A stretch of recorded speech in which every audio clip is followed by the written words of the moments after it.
Hey, I'd like to welcome you to another episode of Money Matters Top Tips for Success, where each and every day I bring on new business owners, entrepreneurs, and executives and help them share their top tips for success with you. My name is Adam Torres. You can follow me on Instagram at AskAdamTorres to keep up with my book releases, book tour schedule, signings, all that other good stuff. Always love to connect with you there.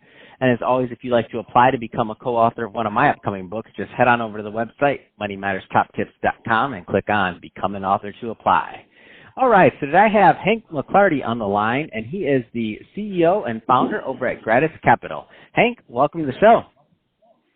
Thanks, Adam. Great to be here. All right, Hank, so excited to get into this with you and to talk more about what you're doing over at Gratus Capital and how you're helping your clients. But before we do that, let's get a little bit further into your background. So how did you get started in your career and in business? Yeah, Adam. So we're Gratus Capital. We're doing great today, but there was definitely some humble beginnings. Right out of college, I played middle linebacker at Auburn and graduated from there with a degree in finance and minor in accounting, and was fortunate enough to get a job at Merrill Lynch right out of college. And so I started off as the kind of cold call cowboy, as you have heard that term before. So I was cold calling all the time, trying to build my business. And actually, I got really frustrated because I wasn't doing very good at it. And I was actually considering quitting the business. And I cold called this guy one day, and he cussed me out on the phone worse than any football coach had ever cussed me out. I guess he had had one too many cold calls. And so he cussed me up and down, and I was on the verge of quitting. And so I got so angry with the way he talked to me, I said, I'm going to get in the car and go out and confront this guy. Like, nobody's going to talk to me this way. So I drove out. Yeah. That's a true cold calling cowboy, Hank. Like, literally, go ahead. I can't. Yeah. This is great. With a middle linebacker attitude, right? So I drove out to this guy's office. He came to the door and he says, yeah.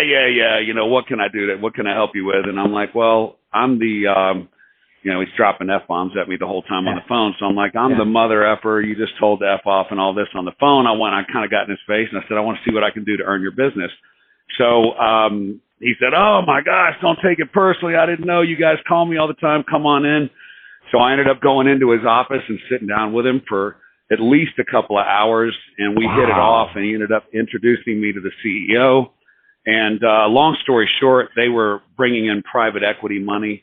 I had to raise $10 million to get off of this training program at Merrill Lynch.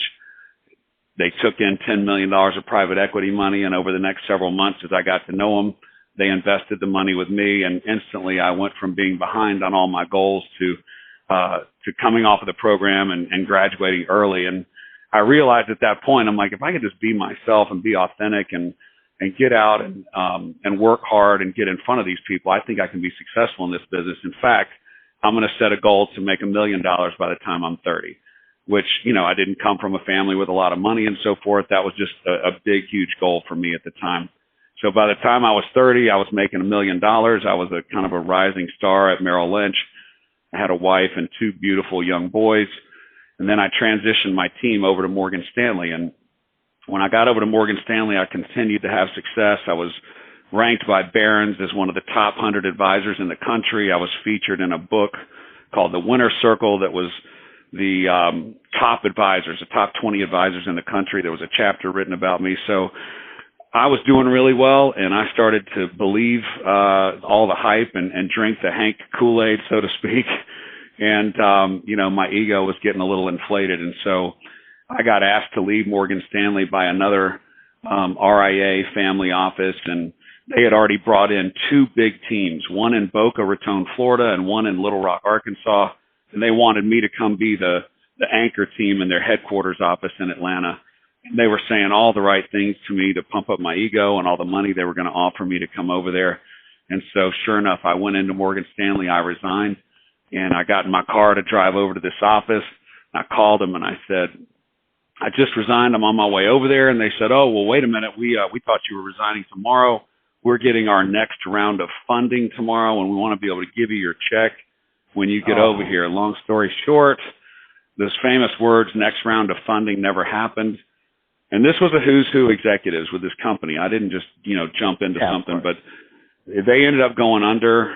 All of my clients lost confidence in me at Morgan Stanley as a result of making that decision, and my team. And so my team and my clients stayed at Morgan Stanley, and all of a sudden, the guy that was on the cover of Wall Street Magazine as the up-and-coming star in America, and all the publicity and the marketing that was going on with that, all of a sudden I found myself living in a hotel.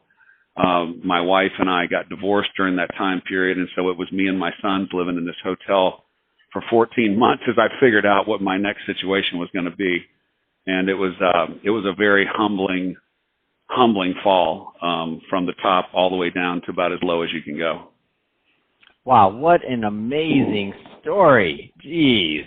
From being number one to obviously, and we're going to get into what you've built now with Gratus Capital. But before we do that, there's some entrepreneurs out there listening to this right now, and they may not be on the up. They might be on the upside. And for the ones that have fallen and then built back up, like everybody's just like, oh, they're hearing this story like, oh, I remember that happened to me, or I remember some of those hard times.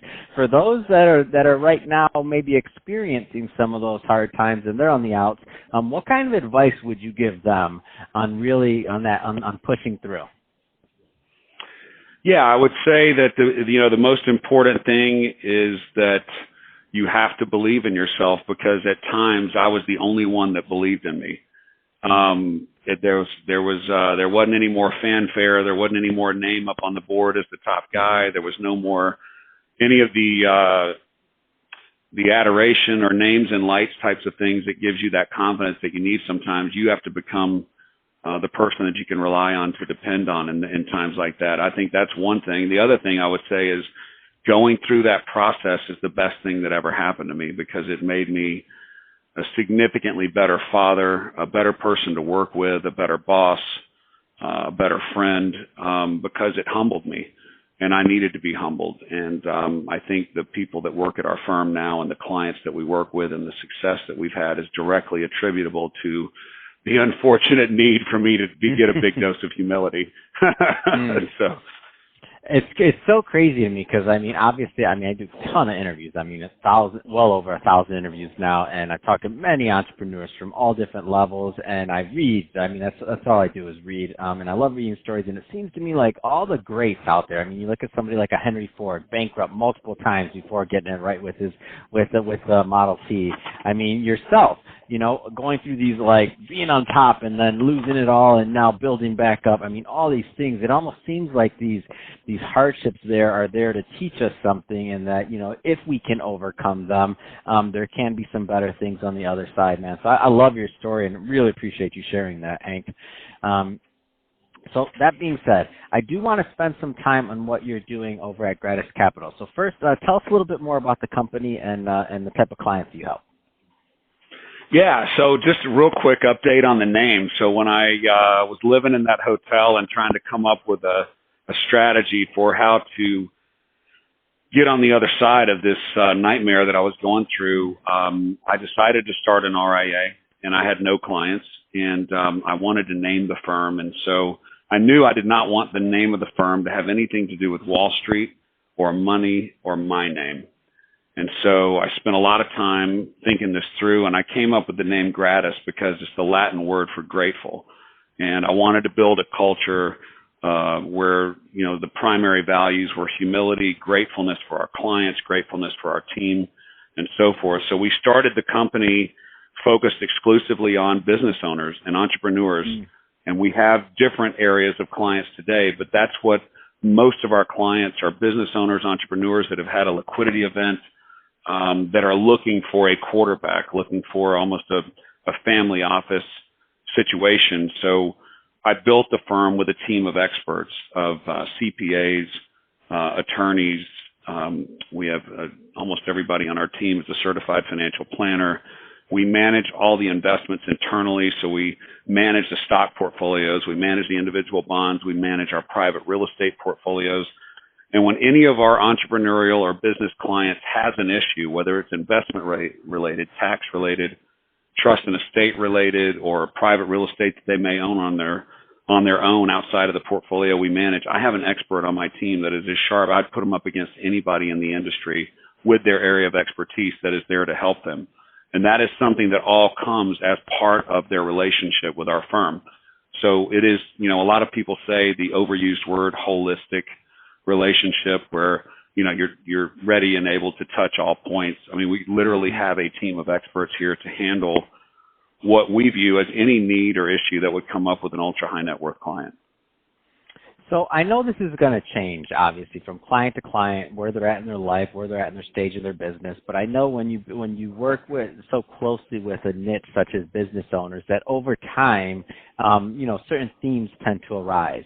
What do you find are some of the common themes that you've seen in your career that arise in planning for business owners financially, and things that they should, be thinking of? Yeah, that's a great question, Adam. I think the biggest theme is most people come to a wealth management firm thinking that they're going to get advice on which stocks and bonds and hedge funds and things of that nature they should be invested in and how much in each category. That is definitely something that we are experts in. But where we add a huge amount of value to the business owner as part of the themes you were talking about is these business owners have built a business and they've taken a great deal of risk personally to build, most of them, in building their business.